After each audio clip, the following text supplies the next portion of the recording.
Endometriosis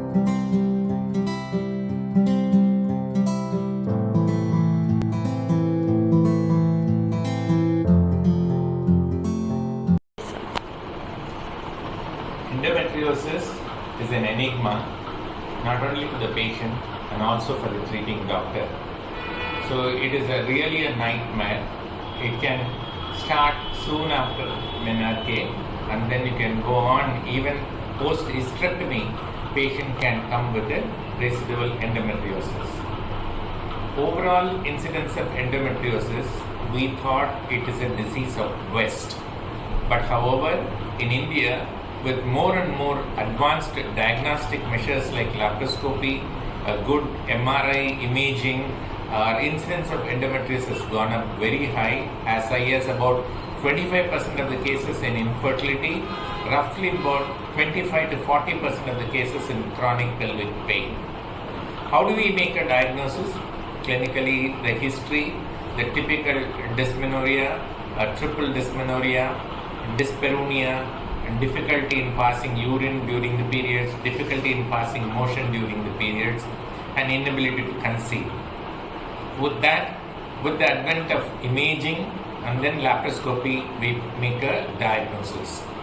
Once when we make a diagnosis, if it happens to be a patient with infertility, we have to look at the stage of the endometriosis. For example, if it is a mild to moderate stage, we have to be aggressive in treating the disease and then making the patient conceive at the earliest so that we will be able to avoid complications.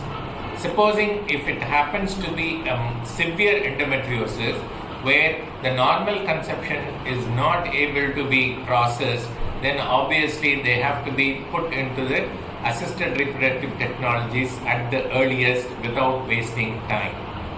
So if it happens to be an infertility is not the issue, chronic pelvic pain is an issue, then we can defer surgery, we can go for a medical management. What is the medical management? Of all the available methods, we have been using only a GnRx analog, depot preparations, monthly once for 3 months. So what actually happens is, the disease is completely suppressed during this process, then it starts coming back soon after you stop the treatment. So you need something like another adjuvant which can go along with GnRH, or it can even prolong after the GnRH for another 3 months. So ideally, various molecules have been tried and tested.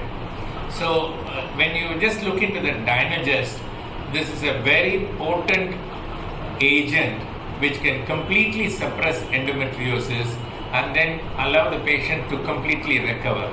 So it can be used alone or in combination with GnRH analog, or probably one of the agents, oral contraceptive agents, complete with a constituent of Dynagest there. So it all depends upon what patient wants. If it is purely a pain relief, medical management. If it is an infertility, mild cases, go in for aggressive treatment for infertility. Severe endometriosis cases, go in for ART.